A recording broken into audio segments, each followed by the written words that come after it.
Welcome students. In this video we are going to discuss a very important topic for class 10th mathematics. हम यहाँ पे क्या deal करने वाले हैं, हम वैल्यू फाइंड करने वाले हैं 45 डिग्री के लिए सारे ट्रिग्नोमेट्रिकल रेशियोज की। ये चीज बहुत इंपॉर्टेंट है और कोई नहीं बताता कि वैल्यूज कैसे आई। हम वैल्यूज याद तो कर लेते हैं कि जो sin 45 है उसकी वैल्यू 1/√2 है, cos 45 है उसकी वैल्यू 1/√2 है, tan जो है उसकी वैल्यू 1 है 45 डिग्री के लिए। ये वैल्यूज कहां से आती हैं और कैसे सॉल्व करके हम इन वैल्यूज को निकालें, वो चीज हम यहाँ पे सीखने वाले हैं। तो स्टार्ट करते हैं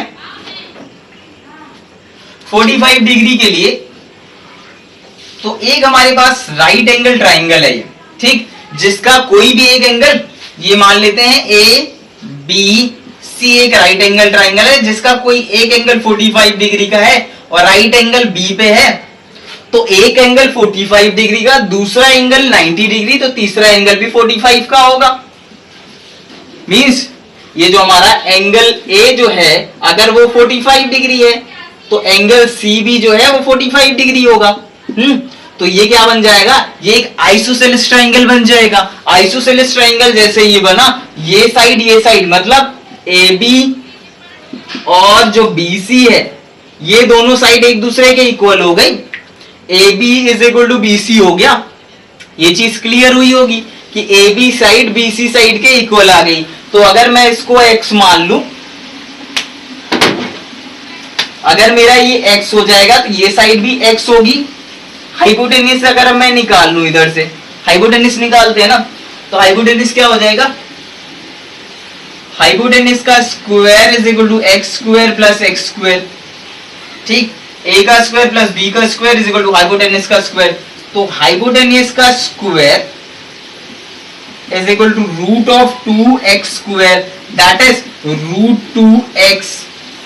जो हाइपोटेन्यूस की वैल्यू क्या आ गई, वो वैल्यू आ गई रूट 2x। ये हाइपोटेन्यूस की वैल्यू आ गई। अब साइन की वैल्यू इधर से निकालते हैं, साइन 45 डिग्री। तो साइन 45 डिग्री की वैल्यू क्या होती है, हाइट अपॉन हाइपोटेन्यूस, और हाइट क्या है x। हाइट ये भी एंगल ले लेंगे तो भी हाइट x है और ये एंगल ले लेंगे तो भी हाइट x है। तो हाइट इधर है x, ठीक, हाइपोटेन्यूस क्या है रूट 2x और x से x कट गया, वैल्यू क्या बची 1/√2। ये वैल्यू हमने पिछले वीडियो में पढ़ रखी थी कि sin 45 डिग्री की वैल्यू क्या होती है 1/√2। ये वैल्यू यहां से आती है। जो हमने पूरी प्रोसेस करी है इधर, इसमें कुछ करना नहीं था, एक्स्ट्रा कुछ नहीं करना था, कोई एक्स्ट्रा एफर्ट नहीं लगाने थे, और हमने इससे साइन की वैल्यू निकाल ली। यहीं से cos 45 डिग्री की वैल्यू निकाल लेते हैं। cos 45 डिग्री की वैल्यू क्या होती है, base upon hypotenuse, that is base वहां पे x है, हाइपोटेन्यूस वही है रूट 2x, x से x कट गया, इसकी वैल्यू 1/√2 आ गई। अच्छा, tan 45 डिग्री की वैल्यू निकाल लेते हैं। tan 45 degree is what, sin 45 degree upon cos 45 degree. tan 45 degree क्या होता है, sin 45 degree upon cos 45 degree. अरे चलिए जाइए, उसमें क्या है, उसमें कुछ करना थोड़ी ना, निकल जाइए, हटा दूंगा मैं वो पोर्शन।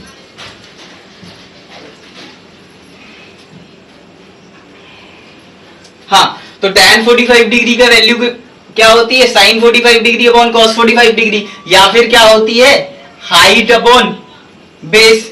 तो हाइट क्या है इधर x है, बेस क्या है x है, x से x कट गया, क्या वैल्यू आई 1 आई। हमने निकाल लिया, 3 ट्रिग्नोमेट्रिकल रेशियोज निकाल लिया। उसके बाद कोसेक क्या होगा रूट 2, मतलब इसका रेसिप्रोकल। कॉस क्या होगा रूट 2, मतलब जो सॉरी सेक क्या होगा रूट 2 इसका, कॉस का रेसिप्रोकल। वैसे कॉट क्या होगा, कॉट 45 डिग्री क्या होगा 1 का रेसिप्रोकल, दैट इज 1। ये हमने cos 45 की सारी वैल्यूज डील कर ली। अब नेक्स्ट एंगल की तरफ बढ़ते हैं। Next thing students that we need to look it is we were finding the trigonometrical ratios for 30 degree and 60 degree angle. 45 degree angle का ट्रिग्नोमेट्रिकल रेशियो कैसे आता है, कैसे प्रूव होता है, कैसे उसकी वैल्यू आती है, ये चीज हमने फाइंड कर लिया। अब आगे देखते हैं 30 डिग्री और 60 डिग्री के लिए। यहाँ पे मेरे पास एक ट्राइंगल है, इधर मेरे पास एक ट्राइंगल है ए बी सी, लेट कर लिया, ये एक इक्विलैटरल ट्राइंगल है। Let that ABC is an equilateral triangle of each side is equal to 2a, जिसकी हर एक साइड कितनी की है 2a की है। तो मतलब ये साइड भी 2a हो गई, ये साइड आधी a और ये साइड भी 2a हो गई। और हमने एक परपेंडिकुलर ड्रॉ किया है ऑन साइड BC साइड पे एक परपेंडिकुलर ड्रॉ किया है फ्रॉम A ऑन BC। ये परपेंडिकुलर क्या करेगा, ये परपेंडिकुलर इस ट्राइंगल को, इस इक्विलेटरल ट्राइंगल को दो इक्वल पार्ट में डिवाइड कर दे रहा है and both two equal parts are of right angle triangle. जो दोनों इक्वल पार्ट है हमारे वो राइट एंगल ट्राइंगल फॉर्म कर रहे हैं। तो यहां पे हमारे पास एक राइट एंगल ट्राइंगल है ABD एक राइट एंगल ट्राइंगल है जिसका ये एंगल तो 60 डिग्री बनेगा और ये एंगल 30 डिग्री बनेगा। ठीक है, ये चीज क्लियर होगी। जब हम इसको इस पे एक परपेंडिकुलर ड्रॉ कर रहे हैं BC पे, तो ये एंगल A दो इक्वल पार्ट में डिवाइड हो जाएगा 30-30। तो एक एंगल ADB का 30 डिग्री बन गया, एक 60 डिग्री बन गया। ठीक, तो अब हमारे पास एक राइट एंगल ट्राइंगल है जिसमें एक एंगल 60, एक एंगल 30 और एक एंगल 90 का है। ठीक है, इतना चीज हमको क्लियर हो गया। अब हमें क्या करना है, 60 के लिए निकालते हैं tan की वैल्यू। ठीक, अब हमारे पास इस जगह पे बेस है, अगर मैं 60 लूं तो 60 डिग्री एंगल लूं फॉर 60 डिग्री। हमारे पास इधर बेस है और हाइपोटेनस है, बट ये जो हाइट वाली वैल्यू है ये नहीं है। तो सबसे पहले हमें हाइट निकालनी पड़ेगी।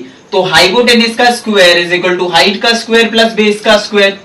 ठीक है, ये चीज क्लियर हुई होगी। उसके बाद हाइपोटेनस इज 2a का square is equal to height का स्क्वायर इज मिसिंग हियर और बेस का स्क्वायर इज a का स्क्वायर। तो 4a square minus a square is equal to h का स्क्वायर। तो ये हो जाएगा 3a square is equal to h का स्क्वायर और ये हो गया √3a। h की वैल्यू क्या आई √3a, मतलब इसकी वैल्यू क्या आ गई √3a। इसकी वैल्यू क्या आ गई AD साइड की वैल्यू क्या आ गई √3a। अब हमें क्या निकालना है, अब हमें निकालना है इस एंगल पे किसी भी एक ट्रिग्नोमेट्रिकल रेशियो की वैल्यू। तो sin 60 डिग्री निकाल लेते हैं। तो sin 60 डिग्री क्या आ जाएगा, sin 60 degree is what height upon hypotenuse, मतलब √3a अपॉन 2a। ठीक, तो क्या आया √3/2। ये √3/2 वैल्यू हमने याद की थी उधर, वो वैल्यू कहां से आती है वो चीज हमें यहां पे सीखने को मिल गया, पता चल गया कहां से ये √3/2 वैल्यू आती है for sin 60 degree. sin 60 degree की वैल्यू लास्ट वीडियो में हमने √3/2 फाइंड की थी, सॉरी याद की थी। अब यहां पे हमने उसको फाइंड करके शो कर दिया।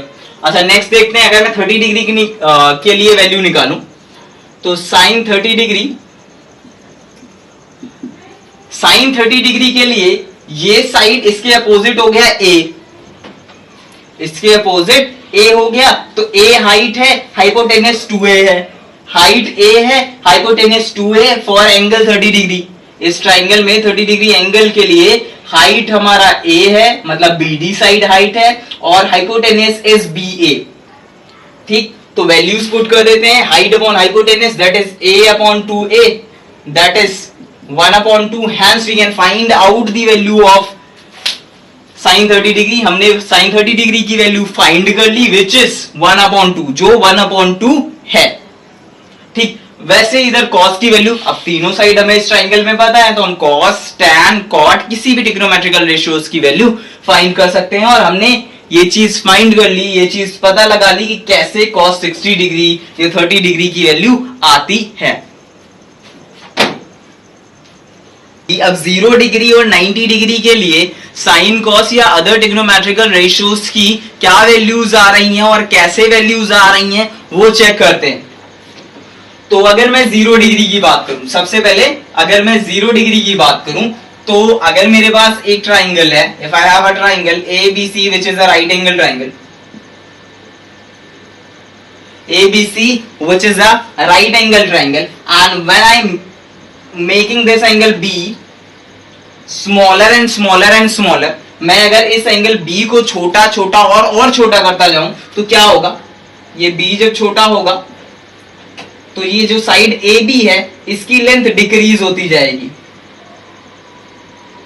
बी जब छोटा होगा तो इस साइड ए बी की लेंथ डिक्रीज होती जाएगी, ये जो ए बी साइड है इसकी लेंथ डिक्रीज हो जाएगी, और जब ये एक टाइम आएगा कि ये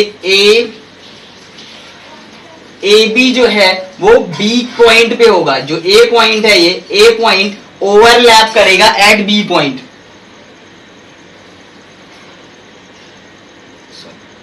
ए पॉइंट ओवरलैप करेगा एट सी पॉइंट। मतलब क्या हो रहा है, अगर मैं इस बी एंगल को छोटा करता जा रहा हूं तो ये ऐसे था पहले, फिर धीरे कम होगा और कम होगा, तो ये लेंथ कम हो जाएगी, फिर और कम होगा, पर और कम होगा और कम होगा। यहां पे क्या होगा, इस कंडीशन में हमारे पास जो ए पॉइंट है, ए पॉइंट जो ऊपर था वो सी के ऊपर आ जाएगा, सी पे ओवरलैप करेगा। मतलब ये जो लाइन ए और ये जो लाइन हमारे पास बी ए थी और लाइन बी सी थी, ये दोनों लाइन एक दूसरे के ऊपर ओवरलैप कर जाएंगी। ऐसी कंडीशन में क्या होगा, साइन की वैल्यू क्या होती है, साइन इज व्हाट, साइन होता है sine of any angle B, यहां पे हमारा एंगल बी है, साइन ऑफ एंगल बी क्या हो जाता है, height upon hypotenuse A C upon A B. Sine क्या होता है, ए सी अपॉन ए बी होता है। जब ए सी जीरो हो जाएगा, ए सी जीरो हो जाएगा तो क्या होगा, साइन की वैल्यू क्या हो जाएगी, zero upon A B, sine की वैल्यू क्या हो जाएगी, zero upon A B, and zero upon A B is what, zero, zero upon A B is what, zero. तो साइन की वैल्यू जीरो कैसे आती है, एट 0 डिग्री हमने फाइंड कर लिया। अब कॉस की बात करें, कॉस बी, अच्छा कॉस बी की बात करूं मैं, तो जब एंगल 0 डिग्री होगा, एंगल 0 डिग्री होगा तो जो लाइन बी ए थी और जो लाइन बी सी थी, लाइन बी ए और line B C at 0 degree angle is equal, जो ए बी लाइन है और जो बी सी लाइन है वो इक्वल होगी at 0 degree angle, at 0 degree angle. 0 degree angle पे ये दोनों लाइन एक दूसरे के इक्वल होंगी। अब इक्वल होने का क्या मतलब हुआ, कॉस का फॉर्मूला क्या होता है, कॉस इज व्हाट, इस एंगल का कॉस क्या होगा, बेस अपॉन हाइपोटेनस, मतलब BC अपॉन AB, और यहाँ पे BC और AB इक्वल है, मतलब अगर एक x है तो दूसरा भी x होगा, तो x से x कट गया और आंसर आया 1। आंसर क्या आया 1। साइन 0 कैसे आया हमें पता चल गया, कॉस 1 कैसे आया हमें पता चल गया, व्हेन एंगल इज 0 डिग्री। अब tan देखें, tan B की वैल्यू क्या होती है, tan B is what, sine B upon cos B, और साइन है 0, कॉस है 1, तो 0 अपॉन 1 इज व्हाट, 0।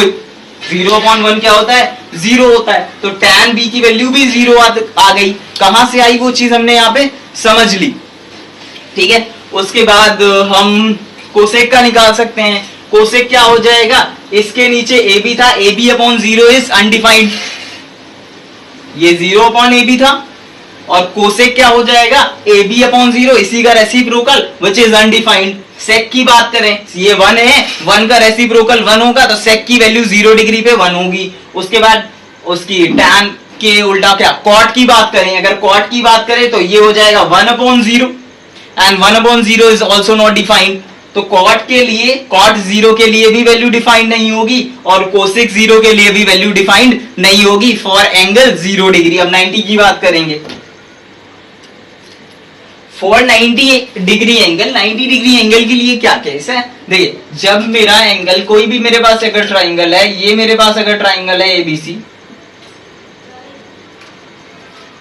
ABC मेरे पास अगर ये ट्राइंगल है और ये एंगल B है, इस एंगल B को जब मैं बड़ा बनाऊंगा,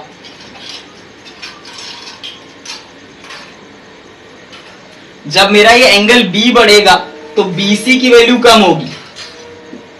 जब मेरा एंगल B बढ़ेगा तो BC की वैल्यू कम होगी, और ये जब मैं B को नियरली कहां पे लाऊंगा, जब ये मेरा B जो है वो 90 डिग्री के आसपास होगा या फिर 90 डिग्री हो जाएगा, तो B पॉइंट और C पॉइंट ओवरलैप करेंगे at a point. B point भी यही होगा और C पॉइंट भी यही होगा, और AB is equal to AC होगा। ये बहुत इजी है समझने के लिए। मेरा ये एंगल था ABC, ये मेरा एंगल बना ABC, ठीक। इसको मैं बड़ा कर रहा हूं और बड़ा होते होते ये एंगल कुछ ऐसा बनेगा, और जब ये एंगल ऐसा बनेगा तो ये लाइन जो ये हमारी नीचे वाली लाइन है, ये वाली लाइन, मेरे पास एक एंगल था जो ऐसा था, ठीक है। अब मैं इस एंगल को बढ़ाना चाहूंगा, तो जब मैं इस एंगल को बढ़ाऊंगा तो ये कुछ ऐसा आएगा, ट्राइंगल कैसा आ जाएगा, ऐसा। और इसको सीधा करूंगा तो ये लाइन और ये हमारी जो लाइन है एक दूसरे को ओवरलैप करेगी और AB is equal to AC हो जाएगा। तो AB is equal to AC की कंडीशन जब आ जाएगी, मतलब हमारा एंगल B जो है वो 90 डिग्री का बन गया। एंगल B जो है वो 90 डिग्री का बनेगा, तब ये कंडीशन आएगी कि B point C point overlap करेगा। अब इसके लिए साइन निकालने की कोशिश करते हैं। साइन इज व्हाट, इसके लिए AC अपॉन AB हो जाएगा sine. Sine of angle B is equal to AC upon AB, और AC यहां पे क्या है, AC इज x हो गया। AB क्या है वैल्यू, AC x हो गया। AB की वैल्यू क्या है, AB की वैल्यू भी x है। AB is equal to AC, तो साइन की वैल्यू क्या आ गई, x से x कटा 1 आ गई। कॉस देखें, कॉस होता है बेस अपॉन हाइपोटेनस। बेस यहाँ पे BC है और हाइपोटेनस AB है, और हमने क्या देखा, BC की वैल्यू, B और C पॉइंट एक दूसरे को ओवरलैप कर रहे हैं, उनके बीच में कोई डिस्टेंस नहीं है, 0 डिस्टेंस है, इस वजह से 0 अपॉन 1 हो जाएगा। और cos थीटा की वैल्यू, cos B की वैल्यू क्या आ जाएगी, 0। उसके बाद tan की वैल्यू देखें, tan क्या होता है, tan theta is sin theta 1 upon cos theta cos 0, तो नॉट डिफाइंड। tan की वैल्यू क्या है, डिफाइंड ही नहीं है 90 डिग्री के लिए। sin थीटा 1 था, cos थीटा 0 था, तो वैल्यू इज नॉट डिफाइंड। अच्छा, अब कोसेक का देखें, कोसेक का केस क्या है, अब sin 1 है तो कोसेक भी 1 होगा, 1 अपॉन 1, मतलब इसका रेसिप्रोकल 1 का रेसिप्रोकल भी 1 होगा, तो sin 1 तो कोसेक भी 1। सेक की बात करें, cos 0 है, सेक जो होगा वो डिफाइंड ही नहीं होगा, cos 0 है, सेक अनडिफाइंड रहेगा। अच्छा, tan जो है वो 1 अपॉन 0 है, तो cot क्या हो जाएगा, 0 अपॉन 1, मतलब cot की वैल्यू क्या आ जाएगी, 0 वैल्यू आ जाएगी। बहुत इजी सी चीज थी। ये कुछ स्पेशल एंगल्स थे जिनके बारे में हमें डील करना जरूरी था। कैसे हम प्रूफ करते हैं, कैसे फाइंड आउट करते हैं इनकी वैल्यूज, ये मैंने यहाँ पे सिखा दिया। ये बहुत इंपॉर्टेंट चीज है, कोई नहीं बताता है इसको, और सीधा एक्सरसाइज की ओर लोग जंप करते हैं after learning the things. Angles याद करने के बाद लोग एक्सरसाइज की तरफ जंप करते हैं, तो वो इंपॉर्टेंट है, याद करना इंपॉर्टेंट है, क्योंकि हमें वो एक्सरसाइज जल्दी करनी होती है। पर अगर हमें प्रूविंग आ रही होगी और हम वैल्यूज को भूल जाएंगे, तो जल्दी से प्रूफ करके उस वैल्यू को फाइंड आउट कर सकते हैं।